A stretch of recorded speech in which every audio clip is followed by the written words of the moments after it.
What's up, golf noobs? Welcome back to the channel. In today's video, as long and promised, the 2024 What's in the Bag update for Golf Noob.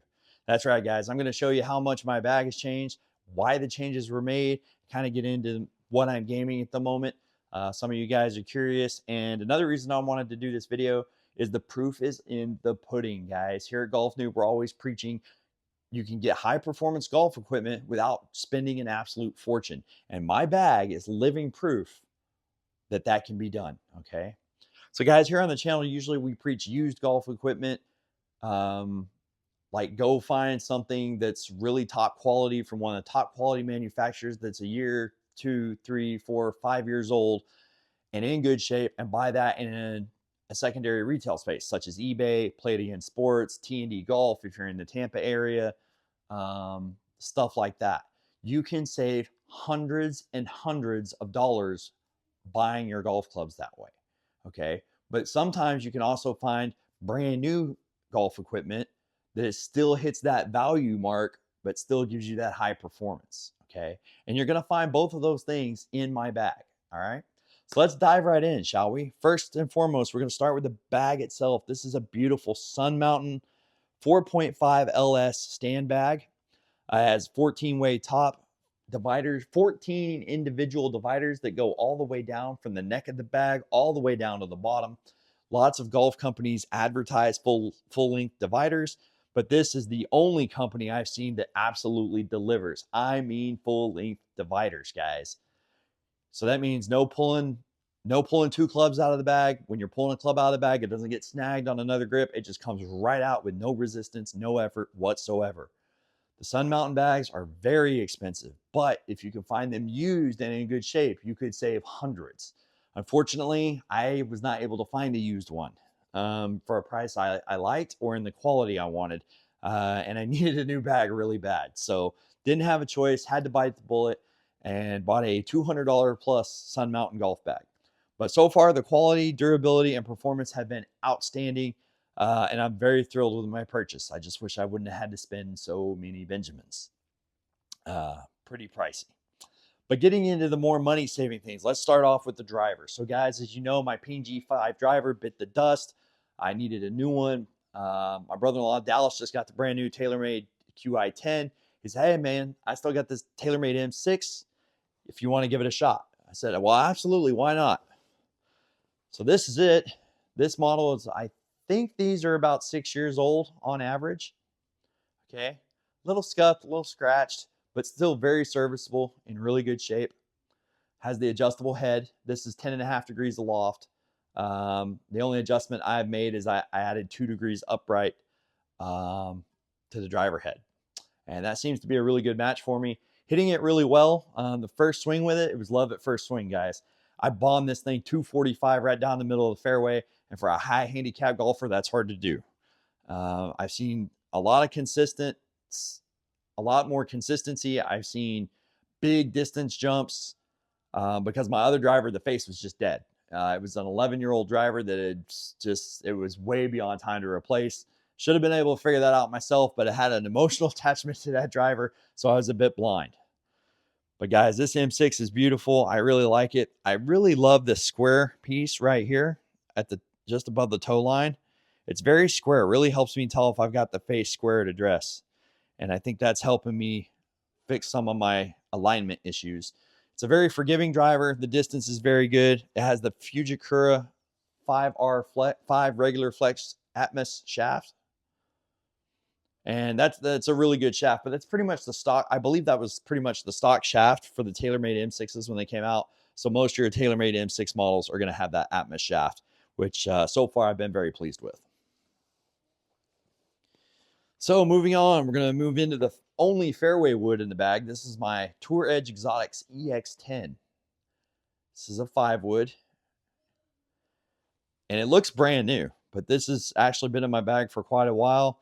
I don't hit a lot of fairway woods typically, and lately I've been struggling with them, so it has not seen a lot of action lately. It does have the Tour AD 50 shaft in it, which I absolutely love. It's one of the best shafts in the game. Got lucky and got this at the PGA Tour store on closeout for like 169 bucks, which is not too bad. especially considering the year before when they were released, they were retailing for $239. Ouch. So moving on into the only hybrid in the bag. This is my Tour Edge Exotics EXS. This is a 4 hybrid. And it's got the blue Tensai shaft in it, 70 grams, regular flex. And this has, all my buddies will tell you, this is the best club in my bag. Consistently, month after month, week after week, year after year, this has been the best club in my bag. And so that's why you see there's quite a bit of wear here on the face. So if anything comes out of the bag this season, it might be this club. How that's going to transform and take place, I don't know yet. So more to come on that in a future video. Moving into the irons now, I start with a 5 iron. I run 5 through approach wedge, and these are brand new, not only to me, but pretty new to the market and brand new into my bag. These are the Adams Idea irons from 2024. These things are absolutely gorgeous. I really like them. Game Improvement Club, fairly wide sole, fairly wide top line, but they're not too chunky. They're not shovels by any stretch of the imagination. And they have the KBS Max 85 regular flex. The ping irons I was gaming before, for the most part, had shafts in them that weighed over 100 grams. The Callaway Edge set that I was gaming for a while, I'm not sure how heavy those shafts were, but I have a feeling they were more than 85 grams. I'm getting a little rounder, a little older, and my swing speed's getting a little slower. So I wanted to go with something that was a little bit lighter. So the KBS Max in 85 grams was definitely the sweet spot for me. Again, that's 5 through approach wedge. And then we have what's probably the value wedge of 2024, in my opinion. This beautiful bad boy right here. This is the Adams Idea 54-degree sand wedge. Beautiful club. Nice grinded sole, little sole relief there. And then don't always see this in a wedge. There's a little cavity there. And believe it or not, guys, I've never found forgiveness in a sand wedge before. But this one here, it's forgiving. It definitely has a sense of forgiveness I have not experienced before. It also has nice uniform grooves that are pretty deep, and there's nice micro milling there. So this wedge is spin city, guys. Good feel off the face, controls the distances in the spin really well. Even has a touch of forgiveness to it, and it's a really neat looking wedge, I think. Just gorgeous. And these things retail right now on sale at the PGA Tour Superstore for $79.99. Guys, that's hard to beat. A brand new wedge from a company you've heard of for under $100, especially with a milled face. That's a stellar deal. And this one has been serving me really well. That's the only wedge I've got in the bag other than the approach wedge that came with the set right now.